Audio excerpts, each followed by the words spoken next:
How's it going, everyone? Welcome to a new episode of The Pipeline here on GameXplain. That's right, I'm hosting for like the third time in a row because Andre is still working on that cursed video that YouTube just can't seem to forgive him for. But we are joined by a special guest today whose name is Hayden, also known on YouTube as HPR Shredder. How's it going, Hayden? Hello. Tell us a little bit about yourself. Great. Well, I make videos experiencing retro video games as a retro first-timer. I was born after the Famicom, after the NES released, and my first real system was the N64, but even really, it was the GameCube and the Xbox because I didn't really start playing games till then. So I've been kind of going back in time and figuring out what these games feel like to play as someone who wasn't there for it. So that's the premise. Yeah, you must be in our age range, Tris and I, but not Tom, because Tom. I would imagine. I'm comfortable sharing my age. If cool. I'm 31 years old. So. Oh, okay. So you're actually like the second oldest one here. I'm 29. Okay. I'm at 27. Yes. I'm a full... Right. See, that's the way I enjoy Hayden's videos, I guess, because I grew up during that time era. It's nice seeing what it is. I'm a full decade older, so. Well, this should definitely be fitting for one of the news topics at some point. It may not be the first one, so at some point during this. Right. There are a few that got me a little excited. Very nice. All right, let's get right into the news. Tom is on the switcher once again. So, Tom, take it away. What's our first news story? Drum roll, please, I guess. All right, let's talk about Knuckles. I talked about it a little bit last week. We're going to talk about it even more. According to Deadline.com, Knuckles has amassed 4 million hours viewed in its debut weekend on Paramount Plus. I think that makes it I'm trying to see it here. It's pretty much the most viewed Paramount Plus show ever. That's pretty big. It is pretty big, right? Paramount Plus has only been around for like a few years, right? But they've already had some big hits. Halo show is unfortunately a major success for them, which just is like that shows. I only watched one episode of that. I'm not even a diehard Halo fan, and it pissed me off. And so, but seeing Knuckles get to this way is pretty cool. Sonic is definitely big. Just goes to show, like, Paramount got a big W when they got the license to do Sonic stuff. What do we think of this, Hayden? Have you watched this show at all? I watched a few clips in preparation, and I looked to see what the general discourse was. It seems like there's not as much Sonic and Tails as people would like, but a lot of people are having a lot of fun with it, from what I understand. Yeah. Tris, did you get the chance to watch it at all? I've only seen the first 2 episodes. I don't have Paramount Plus, so I was only able to watch it when I was with someone last weekend that had it. So we watched the first couple of episodes, and it's fun. It's definitely not what I was expecting it to be. I'm actually kind of surprised at just how much of like the early trailers ended up being like dream sequences or like imaginary scenes, to be honest. But it's fun still.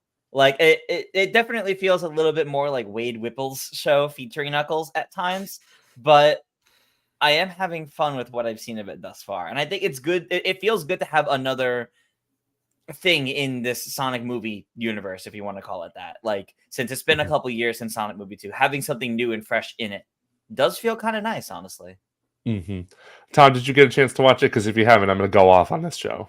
Yeah, well, you go off, Joe. I've seen clips and stuff. I love it when it's focusing on the humor. That's what I'm there for. So when I get Paramount Plus at some point or visit a friend with it, I'm going to be catching up on this show. So. Yeah, let me tell you something. The first 3 episodes, maybe the first 2, I was like, okay, this is fun. This is cool. And then after that, just took a nosedive for me. Ooh. I'm just like, geez Louise. Like, I get it. Like, you're focusing a lot on Wade, but then, like, the last half, it feels like just only Wade's show. Wade and the Whipples, his family.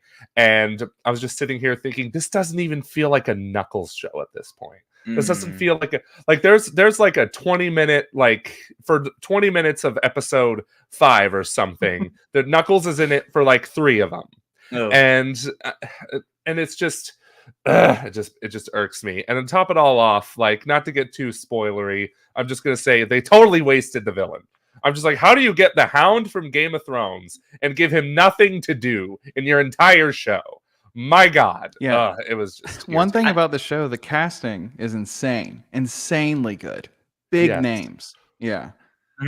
and Carrie Elwes, who people may know as Wesley from The Princess Bride, he's like the best part. I'll say that it feels like he's back to his old ways of being a smart ass British person, and there's always something. What gets me is his accent. His British accent sounds so fake, but it is 100% real, and that's what gets me. And that was a fun time. Yeah, and there was a really cool moment where Knuckles quotes Pretty Woman, and it was hilarious. But yeah, it's good for Knuckles. Yeah, but the show was pretty disappointing for me. But apparently, I'm in the minority there, or maybe I'm not. There's been an even amount of discourse. I don't think so. That's overall very it mixed. seems pretty split. Yeah. Mm-hmm. And I get it. It's split down the middle. Like, I have a friend who absolutely loves it. And if he's watching this right now, he knows who he is. But yeah, it's good for the Knuckles fans who really like this show. As for me, I'm just like, if you're going to make a Sonic themed show, like, make it animated at least. I don't even know at this point. Even if the animation doesn't look as good as the movies, I don't care. Like, I know, like, part of the reasons why they focused a lot on the humans is because budget reasons, because that CGI is not cheap at all. But yeah, it was still just kind of like, at that point, why even make a Knuckles show? But as I can see here, most viewed Paramount Plus show. Yeah. There you go. I feel like I have a very different perspective on a lot of this, and in part because yes, I haven't finished watching the whole show myself. But I mean, one thing I like about the idea behind this is that fact that there are other villains. We have the rogue gun agents. We have the villain that's played by the Hound, whose name escapes me. But we have these. He's called the Buyer, I think. The Buyer. And he's only called that the entire show, which is strange. But we have these villains that they're setting up the idea of more than just Robotnik as the villain, because Jim Carrey is not always going to be here as the villain for this, however long this cinematic experience goes on for the Sonic movie world. So it kind of makes sense that they're exploring avenues with other villains. But I think what I like about it personally is I don't go into these expecting them to adapt a specific game or expecting them to, it has to feel just like the games, because then I would just go play the games or go watch some Sonic show. I like that they're going all in on establishing this as its own take on Sonic, if that makes sense. Like, it's not a retelling of a very specific iteration of Sonic. And I think it keeps it unexpected. It allows them to do things that are unexpected with it all. Like how Knuckles hallucinates or maybe not hallucinates, maybe he's actually a ghost of his shooter. I don't know. It's weird. Pachacamac's weird. Yeah, that is interesting. And that's what I'm kind of disappointed by, is that they don't dive into that any further, really. Like, there is a whole episode, I will say, like, there's a whole episode that's like, at this point, everyone knows what it is because it's everywhere on Twitter, with the rock opera that was taken directly from Alan Wake 2, let's be honest. It's a summary of Knuckles' backstory, which is also just like, okay, they clearly couldn't afford CGI for this part, so they made it a rock opera. Respect, I guess. Yeah, at least make it fun, and it was entertaining. But I wish they dived into that aspect more, because it's just like Knuckles goes through approximately 0 character development the entire show, which is very disappointing. And it sucks because this is his journey to make Wade Whipple a warrior. Like, that was his mission by Pachacamac. Did I pronounce his name correctly? I think so. I think you got it. All right, that's the first and last time I'll ever pronounce his name correctly. It is worth noting, though, in an interesting way, that your complaint here is that Knuckles doesn't get character development throughout it, whereas the other most recent Sonic show, Sonic Prime, people were upset that Sonic did get character development. What? Because Sonic shouldn't need character development, was the main argument people had against that. So I find it really funny that there is this, like, there's this spectrum here that for some reason it needs to land right in the middle, I guess. Oh, this is a good question from Seth Kyle. I haven't seen the show yet, but does it set up the third Sonic movie at all?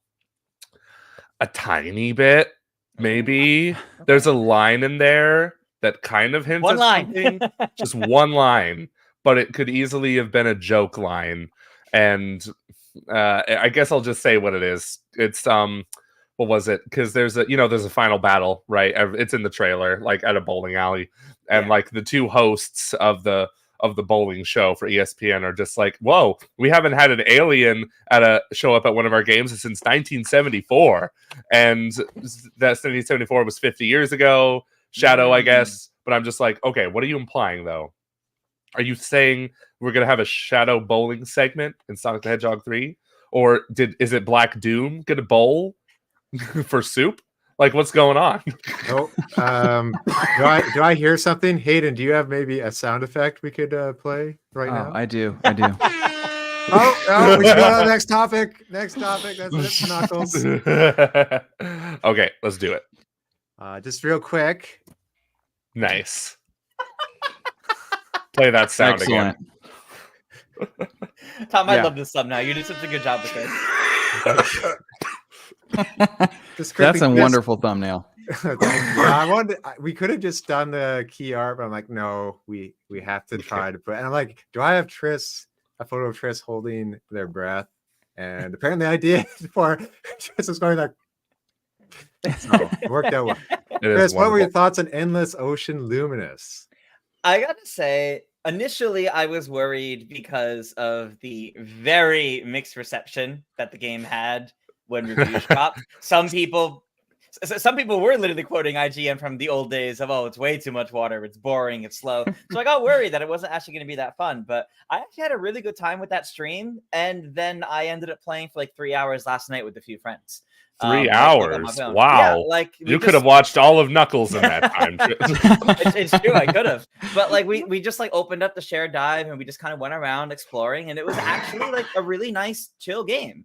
I went into it expecting it to be like a slower, quieter experience that it's not really exciting. It's more so, I mean, you have a lot of like marine biology to learn in here. You have a lot of like slow exploration to it all. And it delivers on that. It really does. And as someone that actually likes all of that, shocker, the person working on an indie game about sea creatures likes a sea creature game.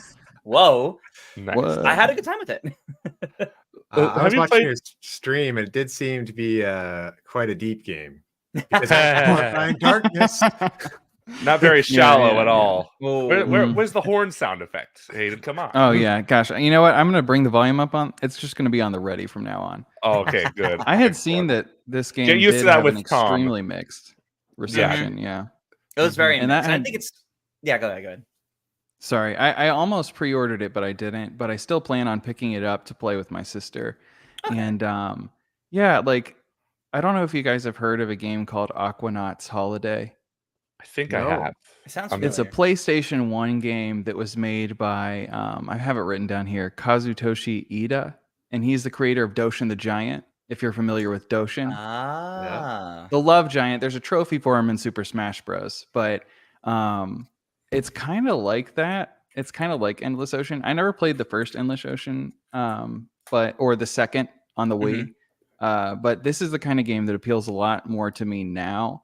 And the range on those reviews was crazy, being like, I think 90 was the highest and 30 was the lowest. Yeah. I think from GameSpot. And for it to be that low, I have a buddy who works for GameSpot, and I actually asked him about that.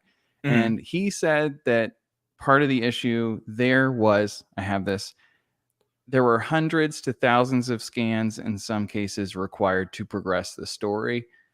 And I can see from the perspective of someone reviewing a game trying to get through it, that could be frustrating. But I think like it's going to be one of those games probably about mindset going into it. Like if you're going just to relax, those scans are going to happen if you're just chilling. So I think I'm still going to pick it up despite the mixed reception. How much is it? It's full price. Is it full price? I thought it was 50. It might be full price. I thought it was 59. That's a big ask for a game like this, I feel like. But it's all up to how you value these kinds of games. Like Triss just playing for hours, and it totally sounds like it would have been worth that price. I'm actually going to look this up. It is 50. I just okay, checked. it is 50. Okay, so not 50. Not full price, but it's still up there. I'll say if I had friends playing this to join in with them, like I would definitely pick it up. And also the graphics, like maybe some people that say age are like tougher on like, well, the graphics should be updated. Like depends what they're going in it for. Yeah. Should have saved it for Switch 2. Could have gotten those ray traced I guess. No, what if it looked exactly the same, but on Switch 2, Joey? Yeah. That's a good question. Maybe it'd be at 60. Is this a 60 FPS game or is it 30? It's got to be 30. I don't Tris- know. You don't know the I'm frame rates? I'm very bad at identifying frame I rates. unless And I, you're like, making really a look video for it. game, Tris? I'm just kidding. I can only tell when it's variable. But Hayden, what was that? What was Oh. that, Hayden? Whoa. Oh, is that our news transition? Excellent. All right. Super Nintendo World officially revealed for Epic Universe. I got to tell you something. I'm a very bad GameXplain fan because I never watch our own videos. Tris, let's bring it to you. Since you're the one who did the video on this, tell us how epic does this universe look? So I actually have a video that's coming out sometime after Pipeline today about this, where I go in and break this down. But basically, we've known this was coming for a while, but now it's like officially announced and shown off that Super Nintendo World is coming to Epic Universe in Orlando, Florida, next year when that opens. And it's closer to the Japanese park. So if you've been to the Hollywood park, that is like a small half of the whole thing. That one only has the Mario Kart ride and some of the interactive things. This one is going to have the everything the Japanese park has. It's going to have the DK expansion at launch. It's going to have the Yoshi ride. It's going to have a lot more in general to do there. And there's like a little bit of like little differences. Andre and I were going through, I have a video going up on this, but like there's actually like some differences, like the exact layout is a little bit different. And like some of the animatronics are in different places. So it's kind of interesting seeing where they're taking differences with it. But I'm actually very excited to have the full Super Nintendo World here in the US soon enough. Yeah, that was very exciting. I can't fly out to Japan to go to that one. So yeah, it's a little closer to your. Been? No, I have not been. I know you because you're in Florida, so you're able to go to this like more. I'm ready easily. for this one. Yeah, I've been tracking this one myself. But nice. Yeah, it does look really cool. Don't they also have a not to track this totally from Super Nintendo World? Don't they also have a How to Train Your Dragon thing coming out for it too? Oh, dude, hell yeah! I gotta go to this park now. At first, I was so I'm in California, right? So I'm a snob immediately because I'm just like, oh yeah, we're actually in Hollywood where the movies are made. Yeah, so eating your animal style In-N-Out burgers too.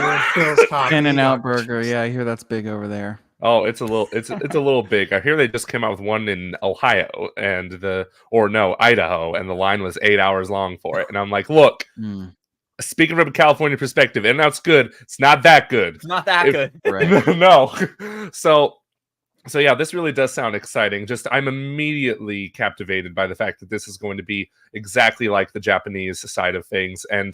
And now I'm really more interested in heading out there to Florida once, airline prices go down. Hopefully someday. Eventually. Yeah. It's just you could road trip it. Road trip it. Life is a highway. Just put 500. Trebuchet could be a new form of travel. Yeah. Yes, that's true. I'm just real quick to catch up on a couple of them. We got Zach. Hello, Zach. I'm sorry. And we got one good here for Hayden just to catch up. Late to the live chat, but Hayden, does the fact that you played modern games skew your experience playing the older games on your channel? That's an interesting question. I don't think so too much. I love modern games, and I still probably play mostly modern games if you're looking at play time, because older games you can usually complete in a bit less time. Yeah. But I play them in a vacuum, and I play them on original hardware off the cartridges. And when you go into one of those games with the intent to beat it, I think that they still feel very much like modern games do. And they still give you that much reward for completing them. And since they're so short, you can complete a lot of them. And it's, I don't think so. I have a lot of fun. That's nice. That is cool. Yeah, I think my experience playing modern games has kind of skewed my perspective a bit on because I find it hard to go back to those older games or even just going to them for the first time for some reason. I did it first. Yeah. Yeah, and not even just the fact that it's not that they don't look as good as modern games. It's just the fact that they also they play very differently. And I just kind of feel like a lot of modern games have I don't know, you compare to me, I'm sorry, it's much fun and easier to play Tropical Freeze Donkey Kong Country Tropical Freeze than to go back and play the original Donkey Kong Countries. I'm sorry. But yeah, those are still great games. Sorry, Tom. No, I can see that. It's just the patience having to replay the game sometimes as you get good in them. But I find beating the old ones more rewarding than modern games because of that. Yeah, they're so difficult. Yeah, it's you have to learn how to play each modern game. So if you're just popping around, kind of trying a whole bunch of them, you won't get the full experience. Yeah. Every game kind of has a streamlined set of controls these days. It's very rare you encounter like a new type of game. I think Dark Souls would be an example of that, where like, oh, this doesn't feel like every other action game I've played for like the last 5 years.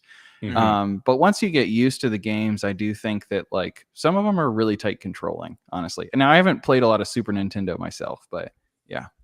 Oh yeah, I do. Whenever I play older games, I'm always making sure. Look, I better rewind all the time, or I do save states. That was me when I played the Donkey Kong Country trilogy about 2 years ago. I was just like, okay, rewind. I don't know how anyone played this back in the day. Well, you played it a whole lot and got really good at it. But Hayden, what was that sound? What's that sound? Whoa, whoa, whoa! There we go. What is This is this, so hype. Pioro? Tell us your secrets. You're just posting an image of Nintendo World Championships 1990 cartridge. What's going on? What are you implying? Is there going to be a new Nintendo World Championships? Oh, Stealth coming in clutch with the findings. Nintendo World This is pretty hype. Yeah, It's pretty Nintendo World exciting. Championships NES Edition was rated by the ESRB. This is probably what Pioro was teasing. It confirmed at this point. Yeah, Let's be real. This is confirmed. Nintendo World Championships NES Edition coming to the Nintendo Switch, probably. Yeah, platforms Nintendo Switch. There you go. This ain't no Switch 2 game. This is coming to the Switch. Hayden, I think this is the one you're most excited about to talk about, right? Good thing we're having you on today. Actually, it's this maybe the second most excited thing to talk about baby. today. Cool. But cool. I will say, this is really cool. The implication that maybe Nintendo World Championships might come back in some form is very exciting to me, even though this seems to be not exactly that. But I just want a gold Switch cartridge. I just want a Nintendo World Championships Switch cartridge, or maybe even Joy-Cons. That would be nice. Yeah. be And nice. Gage Plays asked a good question in the chat. You sure it's not going to be thrown on NSO? Well, Yep. I don't know if that, because you'd still have to put something on the ESRB, even if it was going on NSO, right? Or is this for new releases only? I'm not sure how this works. I think that's only for new releases or if they have to update the ESRB. But I know that Piotr today literally tweeted out again that, like, yes, it's about this, and yes, it's not a free update thing. It is a paid thing, and it's going to be $30. So Interesting. Oh, $30. So it is kind of like an NES remix situation. That's exactly what That was fun. That's exactly what Yeah. everyone's comparing it to. It sounds like this is going to be basically a spiritual successor to NES Remix, because it's not just the actual NES cartridge for Nintendo World Championships, because the description in here says some games depict pixelated characters using small swords or arrows to strike enemies. And the original Nintendo World Championships on the NES was Super Mario Brothers, Tetris, and Rad Racer. This sounds more like Zelda or Kid Icarus. So Yeah. I think it's going to be more like NES Remix and actually utilize a bunch of NES games and kind of mixing them up with a bunch of little missions and things like that, like NES Remix. So You got to think, right? I don't think you could just put World Championships on its own. You got to make some adjustments here and there, make it more of a modern, quote unquote, release. But this sounds exciting. I'll definitely have to check it out. I never done NES. I never bought NES Remix on 3DS or Wii U. Yeah. So this might not be like that, but it'll still be something akin to it. I remember though 2015 when they were doing Bring It Back Nintendo World Championships, they were having like, what were they called? Qualifiers at Best Buy. And me and my buddy Alan went to San Francisco to like try to qualify for it. And we failed miserably. And then we were stuck in the city all day because we didn't know how long it was going to take.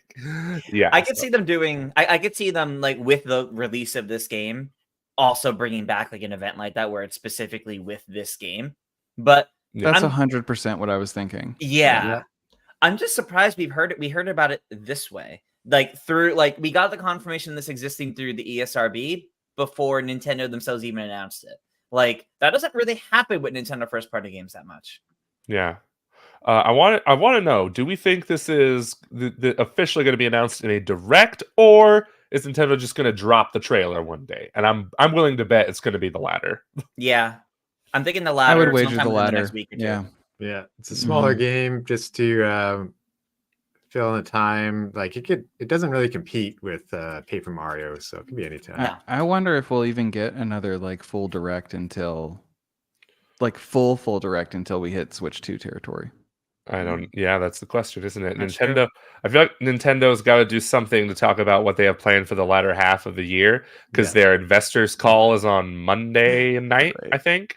But of course we're not going to have a direct before then. So I don't know. We'll have to see. It's interesting because it's really weird that we still don't know anything about what they're doing in the latter half of the year beyond Luigi's Mansion 2 HD. June But- Direct, probably. Probably. We'll see. They had one last year, so it is possible.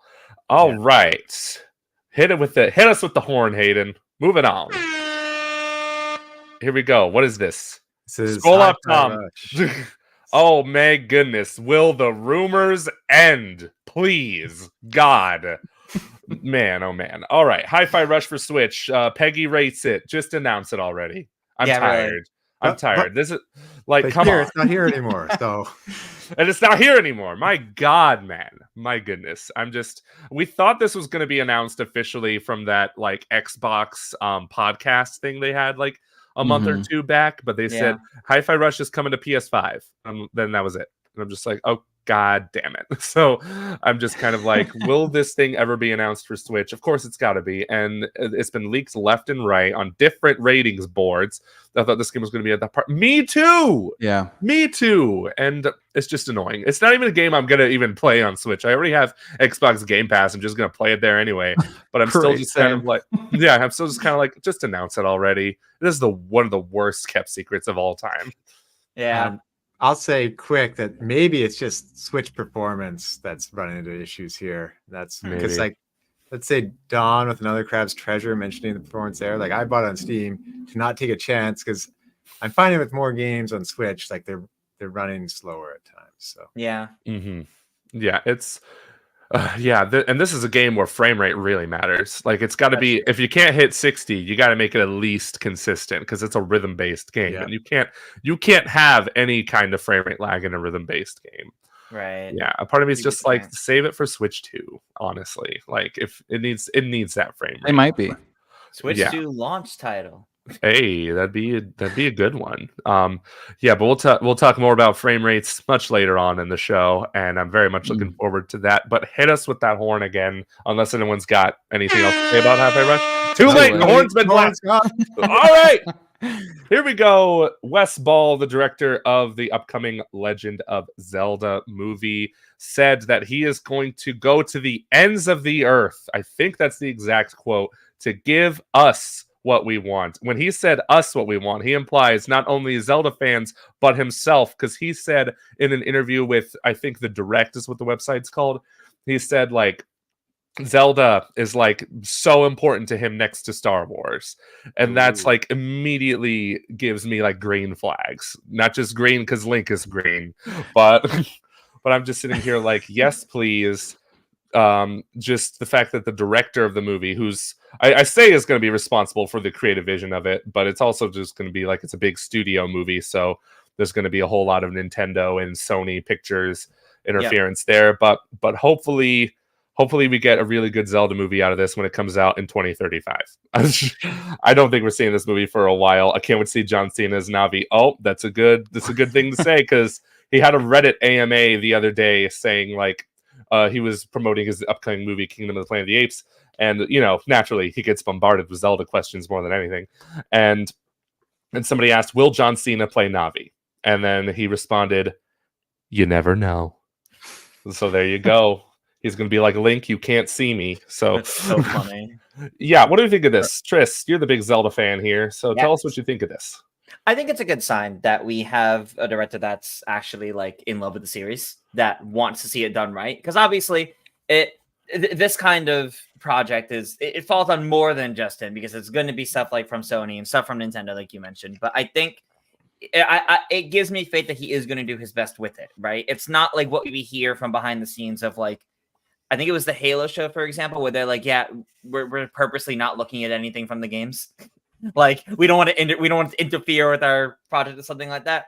It has that element of it already feels like, yes, it is going to be made by fans for fans under Nintendo supervision.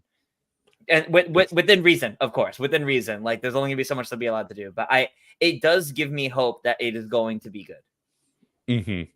Yeah, really though. Of course he's gonna say positive things during PR like this, right? Right. But I feel like he's going extra hard on it. He's just being like, I need you all to know. I need you to understand.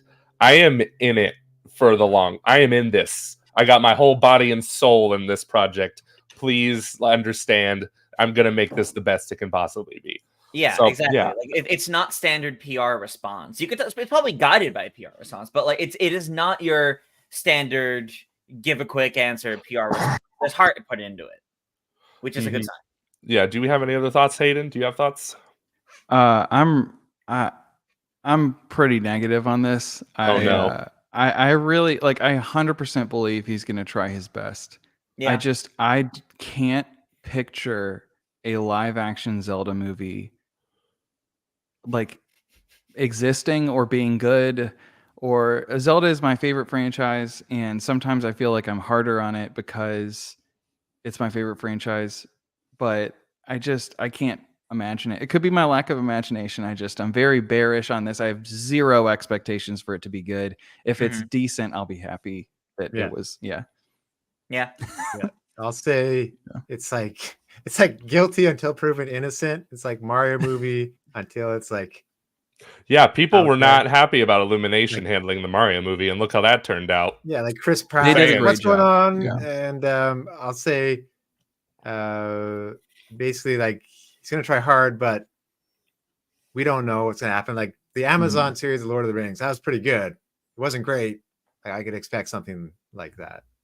He mentioned Star Wars, though, and I just have to worry because I feel like Star Wars has been such a rocky road as a Star Wars fan myself over the past decade, and I don't know. Well, what does that have to do with anything, though? Like Star just Wars, like he grew up on it from like Star Wars and like the original trilogy. Like I don't know. I just think sometimes people care about something deeply, but it doesn't mean that it's going to be good.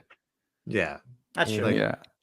Well, the spin-offs of Star Wars have been some of the better ones lately. So, dude, that's true. Andor was like Star Wars for adults. It was very interesting. Yeah, but I've always wanted a Zelda movie to be live action. Twilight Princess was my first real Zelda game, so I don't know how you can't not picture Zelda in live action because I feel like it could work. And I know people really want Zelda to be animated, and I'm just telling y'all, you don't want an animated Zelda movie. You want an animated Zelda series. Let's be real. That's true. That's true. If we're picking way longer, yeah. So I'm just sitting here thinking, like, if you want animated Zelda, I think you should support this movie at the very least, because then Nintendo will see the money, and then they'll be like, okay, let's broaden our horizons here. But Zelda animated Netflix series. There's ways you could do it too, where you have like the live action Zelda takes the look of things more like Skyward Sword, Twilight Princess, Breath of the Wild, whereas animated Zelda is more like Wind Waker, like the very different stylistic differences there. You can get away with doing that. So yeah, I would. Let's say like Star Wars. Back to that, they had a bunch of different shows by different animation companies, and one of them was Studio Ghibli. Like I would, like we're not going to get a full length movie done by different style Zelda. So if they could do a short or something, I would love that. Wait, did you say Studio Ghibli did a Star Wars thing? Yeah, I'm pretty sure they did. Did miss something? Because that sounds like the best thing ever. It's just like on a small character. Oh wait, nothing with that. No, he was just giving me the air horn for. No, I was just saying that does sound like it could be the best thing ever. I would love an animated series for Zelda that looks something like the Palutena reveal trailer. From, yes, or the Minish, not the Minish Cap. What is it called? Link's Awakening intro and outro. Yeah. That old style, like that'd be amazing. I believe so too. Yeah, I would, because I know people wanted the Zelda movie to be animated, but I feel like that would only be 3D animated. And I'm telling you, I don't want 3D animated Zelda. I want that. What you said, Hayden. I want that for animated Zelda more than anything. And yes, 2D animation in film. A show is more likely. I feel like a show would be better too, because you can like tell a way longer story. Like get the team that makes Castlevania to do that. If you can't get a Japanese studio to do an anime at the very least. But yeah, all right. I think we're moving on to the next thing. Give us that horn. Yes. I guess we got this rumor. Oh yeah, I just briefly heard about this. I feel like the Switch 2 rumors have like come back in full swing again. Yeah. There was a point in time where they just stopped for like a month or two. And then they're all like in 1 week now. Yeah, seriously. What is this? Baby Yoda and the Dust Bunny Studio Ghibli did. It's on Disney Plus. It's 3 minutes. That's crazy. I didn't think Studio Ghibli was going to do anything with any other franchise, but they did. Even though it was only 3 minutes, it's just like 3 minutes of Studio Ghibli is better than 180 minutes of anything else. So, all right, cool. But let's talk about Switch 2 handheld mode. It's said to be clocked crazy low for better battery life. That is pretty interesting. So it kind of makes it sound like the console itself won't be putting out as much power, or horsepower. Kind of like how the current Switch does it too. Some games don't perform as well in handheld mode, so naturally it's to be expected. But YouTube channel Moore's Law is Dead reported on this. Let's read it here. And content creator The Fox on the Broken Silicon podcast, when explaining that they anticipate Xbox Series S level ray tracing functionality on the new tech, Moore's Law is Dead teased that they've heard that the Switch 2 will be clocked faster than we expect in docked mode, but undocked is going to be clocked crazy low. Okay, how crazy low are we talking? That's what I'm wondering. Yeah, like compared to the current Switch, what does crazy low mean in terms of when in handheld mode? Yeah, that is really interesting. I gotta imagine, because if crazy low is still higher than the current Switch, that's fine. Mm-hmm. But if it's like crazy low, is it's like the same as or worse? That's a problem. Oh yeah, but what were you saying, Hayden, about screen resolution? I just wonder if that would have screen resolution implications, because if it's clocked really low, you're going to want to output in a smaller size, and like the Wii U had 480p, I think. Yeah, and does that mean maybe we're going to still have a 720p screen versus I think a lot of people expect a 1080 screen. Or they hope, I guess, wishful thinking, hope for one. But if you're outputting that many pixels and you're downclocking, games are going to look worse and have to scale down and then be rescaled back up to fit the screen anyway. So I wonder if that... Yeah, that's a good question, because I think I heard another rumor that the screen was aiming for 1080p, but these are just rumors at this point. Because I don't even think portable PCs like the Steam Deck even have 1080p screens. I think some do. I think the ROG Ally is a 1080p screen on it too, but those are like completely different beasts than what the Switch 2 is going to be, presumably. But that it's just like, it's not even about like the amount of pixels on screen that really matters most. It's about like the quality of the screen itself that's more important. Like you look at that Switch OLED screen, it's 720p, but in my opinion, it looks really good. I don't own a Switch OLED, but I'm jealous of people that already do have one. I am too. Yeah, it looks really good. So and there are also rumors that this wouldn't have an OLED screen, but if it did have an LCD screen, LCD tech has gotten way better since the Switch 1 came out. I think we could safely expect the screen to look better regardless. But if the screen was like 720p, I'm still betting it might be 1080. I don't even know. But games might still output at 720p in handheld mode in case they have to. I would be fine as long as the screen just looks good. Just make the screen look good. And that's all that really matters to me. But any other thoughts on this rumor before we move on? Could be. I do have. Oh, go ahead, Tom. Could just be a big difference between like this, if it's outputting 4K to like 720p, that could be it. And over, like they're talking about the fan speed and stuff too, not wanting to overheat. Maybe with DLSS or something, they'll be able to figure out some magic there. Guess we'll see. Yeah, I think it's easy to look at this news as potentially negative if you just want it to be the strongest thing in the world, but I would view it as a positive and a positive light, just because I want to be able to take whatever the Switch 2 is with me, and I want to be able to play it, and I want it to know that it's going to last a long time. Yeah. And I'm okay with that. And I would definitely be okay with a lower resolution screen as well, if it meant that I could actually be portable with it. Yeah. Exactly. Yeah, that would be good for me. Yeah, and people should not be expecting like PS5 low performance out of this thing. Like it's just not going to happen. And you know what? That's fine, because let's be honest. How much better do PS5 games look than PS4 games? honestly not that much. Not in this much. game. Yeah. We're reaching a point where games can't possibly look better than they already do. Like they could look marginally better, sure, but it's just like how many more pixels can you add in a game like Hellblade 2 or something to make it look so realistic? You can't. It's just we just need to take a pause on the realistic graphics. It's just like we don't need to get any better than this. Like stop taking 10 years to make your games so I can see like every single strand of hair on my character's beard. Let's slow down. Joey, come on. We're going to reach a point where there's only one AAA company left in the world, or quadruple A. It'll be just Grand Theft Auto, and we'll get it every decade or two. I thought Ubisoft already released the first quadruple A game. Oh, right. That's right. Anybody remember that one? That was 7 years ago. Oh, well. Oh, I think that's also a sign to move on. Yeah, it is. Or should we do I don't mean that to move on just for future reference. I know, but it was a zinger. Punctuating zingers. That's what I'm here for. Yes. Thank you. Yes, you're enabling. Made the show like 300% better. Yes. Yeah. Okay, Voldari actually made a good point, kind of in the comments here. For Switch 2, everyone needs to remember that it will still need to be enticing 5+ years after launch. Low res screen. Oh my goodness, I'm sorry, I got allergies up the wazoo. Low res screen and no 4K output in 2030 would likely not sell well 6 years from now. That's a fair point. That's a fair point. Yeah, I do think this thing's gonna have 4K output, right? At least even if it's not native 4K, it would still be like better looking Switch has now, and especially if it has NVIDIA DLSS or even AMD FSR3 is really good too. So yeah, I think that would help. And 6 years from now, maybe there will be a Switch 2 Pro. True. It's like it's too early to talk about the Switch 2 Pro is what I was thinking. It's way too early. I hate that I just said that. It's not. I do want to say though, get ready for these rumors to probably ramp up and get worse as soon as, because as we mentioned earlier, Nintendo has that meeting next week, and history shows that meeting back in 2016 was when they revealed the NX releasing the following March. We might see a similar thing here, just the fact that yes, the Switch successor exists. And as soon as that gets said, we're going to see like 5 times the amount of these articles every day. Yes.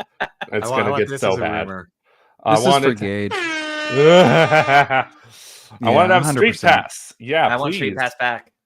Give it back, dude. Give us Street Pass. Why'd you got to take that away from us, Nintendo? You want us to carry this thing around. Give us more of an incentive to do so.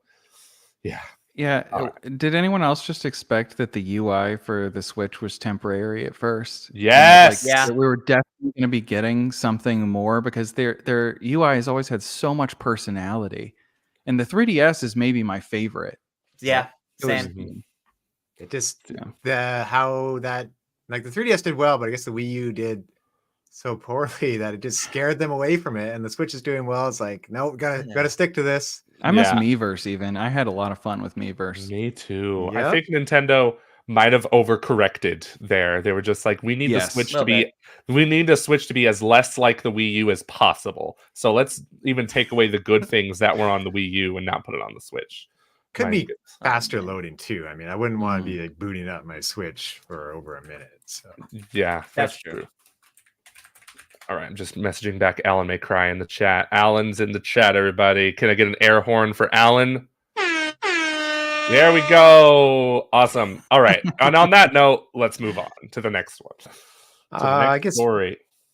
Pretty quick here. Then we'll move on to Topical Freeze next. Okay. Take-Two Interactive. This comes to us from Jason Schreier. Take-Two Interactive plans to shutter 2 studios as part of a mass layoff announcement last month. Roll 7, known for Rollerdrome and Ollie Ollie World, and in Intercept Games' Kerbal Space Program 2. These layoffs have been getting too common. I felt like we may have had a little break recently, but now they're like resuming, and it's just so bad. And what do you know? Even more, vast majority of private division staff reportedly laid off by Take-Two. Another Take-Two layoff. It was recently reported that the publisher is closing Roll 7. Okay, so this is the same thing. Yeah, this is like more confirmation though. After this is at Video Games Chronicle, which had their 5th anniversary recently. Congratulations! We love VGC up in here. Yeah, no air horn though. I clapped. Yes. One of This these one- is applause. I don't know which one I Yeah. don't want to play. Guess you'll find out. Just keep pressing them. Yeah. And part of this too, like for me, it felt like Penny's big breakaway was rushed, and they published that, like Private Division published that game, so this could be part of it. Sadly, so maybe. Okay. guess we'll see later. But no, it's not good. Like Rollerdrome, I bought. I still have to play it, but I know it's a really good game. You should. Yeah. Yeah. So it's sad to hear, and these layoffs continue. So that's just why I want to bring it up. It's a good thing to put light on. God forbid the CEO of Take-Two takes a pay cut or something. God forbid these rich people take a pay cut. This has just gotten so out of control. I have a brief timeline here. So November 15th, 2021 is when Take-Two acquires Roll7. March 2023, Roll7 wins a BAFTA, which if you don't know is a British Film Academy or Academy Film Award. And that's just like within just a little over a year after they acquired them. In 2024, we're shutting it down. Like that's 2 years. Yeah. And if like the game of acquiring these studios is gross, and if you're not prepared to support a studio, like a successful studio, and making projects for at least like 8 years after acquiring them, you shouldn't be looking at buying them in the first place. And with a $24.36 billion market cap, how does that make sense? It just doesn't. I can't. It doesn't make sense to me. And this is the kind of thing that just gets me a little heated. So yeah. This is just unfortunate. Yeah. The downside of the corporate world too being quarterly instead of a long-term vision and plan at times. Okay, and correct me if I'm wrong. These layoffs are coming mostly from American companies, right?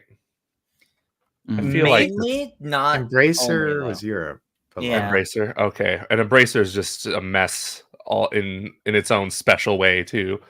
But yeah, because I don't think we see this with Japanese companies. I believe Capcom has increased their employee pay for like all of them because of their success. Yeah, it's just, I know it is probably because Japanese business is much different than it is everywhere else. Like CEOs don't make nearly as much as they make here. They still make a lot, but not like a disgusting amount. And you keep bringing up Satoru Iwata taking a pay cut along with Miyamoto and other higher ups at Nintendo, which is just fantastic. And part of that is like how Japanese business works. But I even heard like Nintendo still had like a lot of money and they didn't have to do that. But they still did.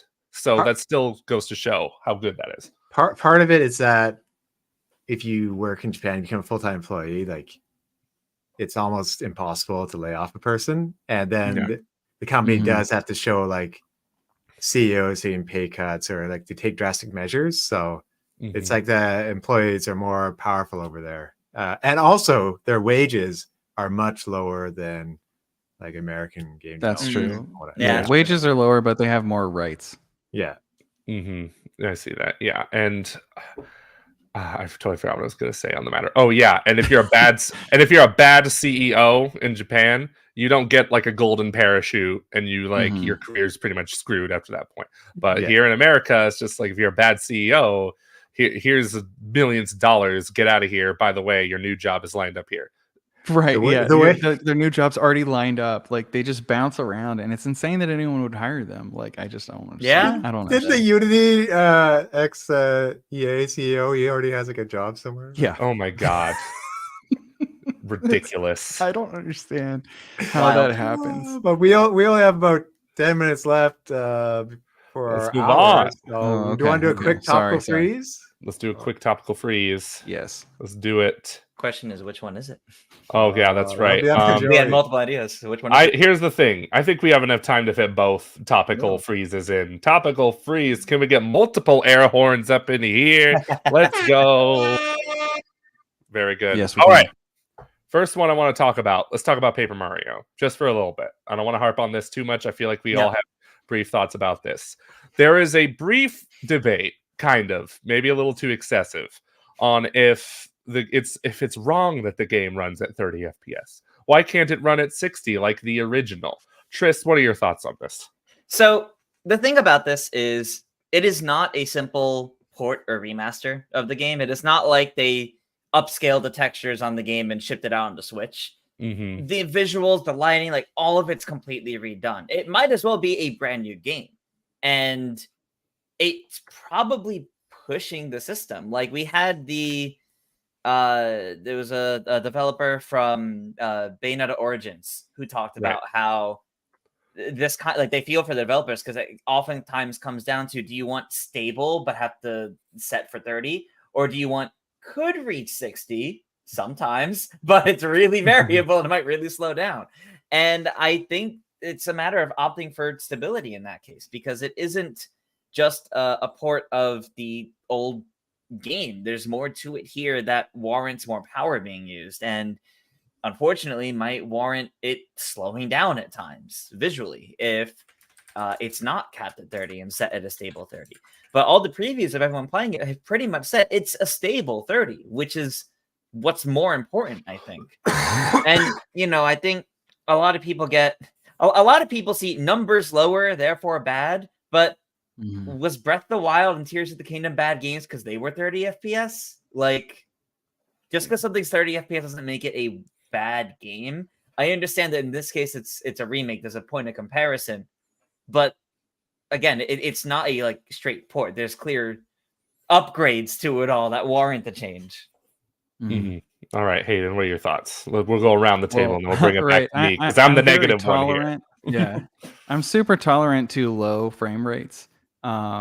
So for this kind of game, there is action in Paper Mario, so you do have to time things. So I kind of understand that perspective, but it's not that important in the 1,000-Year Door, I think. But larger, first of all, before I get into this, I think it's probably going to run at 60 on Switch too. If they're going to allow for those kind of scalable upgrades, I could see that being like an easy early example of like, hey, it runs at 60. But I could see that. I like that these remakes are giving fans a chance to play the games that haven't before and experience them. But this remake, looking at it, it's not quite at the level that would make me want to play it that much more over just replaying the GameCube version. I think the GameCube version looks gorgeous. Also, the lighting touches that they've done in the remake are good. Like they fit the tone, and as far as like darkening some areas, but I actually do like the look of the very saturated kind of light, brightly colored GameCube version. Right. And sorry, what? No, I said like right. Yeah. Okay. Sorry. I was clearing my throat and then I heard that. I think this looks way better than like the Link's Awakening remake. That one I had serious problems with because the frame rate was just absolute. That's bad frame rate. That's unacceptable to be walking around in an overworld and it runs at 60 on your Game Boy. And then it's like, okay, like I get that it's, anyway, I won't harp on that too much. Basically, I'm fine with it. I don't plan to pick it up because I'd rather just play the GameCube version. So I mean, if you have it, it's pretty hard to sell. As for me, I don't own the original. I only played it like maybe 5 hours of it back when it came out, and then I traded it in like a fool. So yeah, but Tom, what do you think? You're a game developer here. So is Tris, of course, but but part of it is that I missed out on the GameCube one, and so then the prices went up super high. So it's like, all right, well, I'm gonna have to accept this one. And for me, I think having a stable frame rate is probably less jarring than a variable frame rate in my experience. And I don't have the keen eye that Andre has, for instance, to be like immediately be like, that's not 60 or that has TV lag. Yeah, same. I can't. Yeah, it's instant with him. So now for me, I'm gonna put up Alan's comment. He put another nice one, but took a Friday off. How's your off work? Like the religious holiday. Yes. And so, I'm looking forward to play it, but I do appreciate the amount of effort they put in the graphics in this one compared to other remasters. appreciate the effort. And producers, they got to decide like, well, we could maybe fix this one area to make the frame rate better, but it's going to push back the project. They need their release before June because traditionally Nintendo needs one big title each half the year. So actually coming out this month, my guy. Yeah. So yeah, before June. So it said. Oh, before June. I thought you said on June. My bad. So it's not a deal breaker in my books. Little disappointed when you think about other games like Metroid Prime Remastered and stuff. Right. Yeah, they nailed that one. Yeah, it's that remaster is a miracle. It really is. But yeah, I'm of two minds with this. Yeah, this is far from a deal breaker for me at all. Like, I'm picking this game up and I'm gonna have a great time with it regardless. I do feel like though, like I'm still kind of like miffed because I feel like if the original ran at 60, the remaster should too. Like, the Nintendo clearly didn't think that was a priority here, and I kind of wish they made it a little more of a priority. Like, the game was going to look good, look way better, or like, I don't know about better, like it's going to look different, like regardless of the frame rate it runs at. So I kind of wish they made that a bit more of a focus, especially since Nintendo's usually good about making most of their games 60 FPS. But at the same time, like I said, it's far from a deal breaker, and I'm still going to pick it up because I'm sure as hell not going to buy the GameCube copy, like at all. So it was only 2,300 yen in Japan, and there's two of them, and that's like less than $20. That's wild. And I was like, oh man, I know it's Japanese, but should I have the freeloader on GameCube? I can play this, and it's like, no, I got Star Fox Assault instead. Fair game. Yeah. Yes. All right. Next topic. What are we talking about here on the final topical freeze of the day? Okay. There's bring it up, pull it up. Are we doing the Splatty tune? Yeah, it's a fun quick one. Yes. There's another Splatfest happening. I feel like these. I remember being excited for Splatfests back on the Wii U days, but now I'm just like, it feels like there's a Splatfest every other weekend, and I just can't care to keep track of it. Yeah. But we're still going to talk about it. Here's the theme. The theme for the 16th Splatfest is in. It asks, "What would you do at the world's end?" What? That's dark. Okay. What's going on? Right after the previous Splatfest of which is your favorite fluffy animal? It's like bunnies, baby chicks, bears. And now it's, what would you do at the end of the world? Yeah. That's incredible, man. Or what would you do at the world's end? Is that the pub from the movie The World's End? You took my joke, Joe. I said I was going to watch a Simon Pegg movie. Thank you. All right. So it's an ominous theme, but fortunately hypothetical. Is it? Is it hypothetical? Okay. That's a good question. So you can participate worry-free. Well, now I'm worried. What do you know, Nintendo?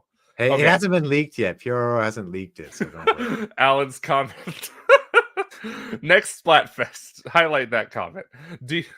Highlight it, Tom. Do it. Because okay, next Splatfest. Do you believe in God? Yes, no, yes. I'm done. I'm also writing a Simon Pegg joke. Exactly, Alan. All right. Let's actually get to the answers. Same all. Okay. Bucket list.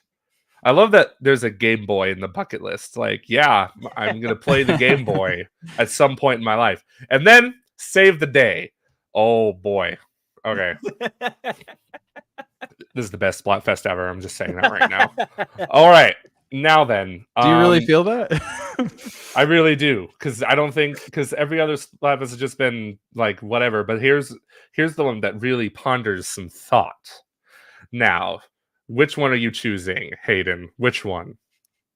I'm choosing same old. It's the closest to what I'd actually do. So. For real. Tris. Yeah.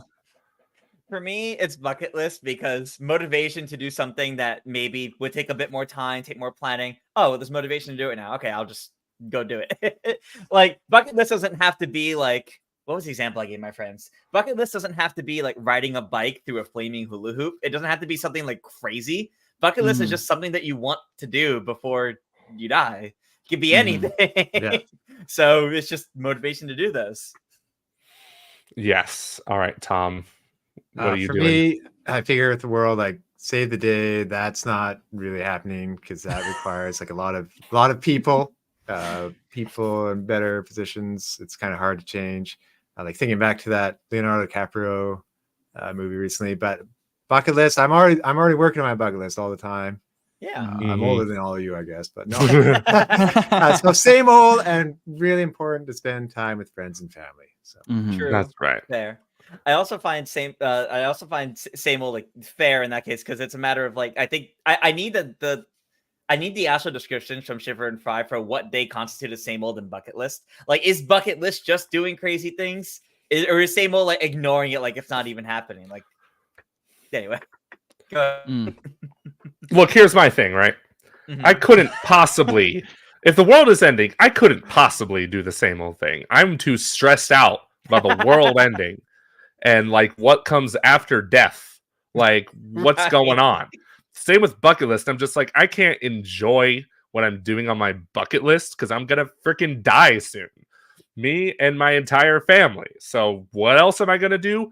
I'm gonna figure out a way to save the freaking day, everyone. I'm gonna do it. I'm gonna be like, I don't care. Yeah, I don't care what it takes. I'm It's glad just like, that's your answer. I thought you were going to say I want to play Metroid. no, I can't possibly enjoy Metroid in times like this, Tom.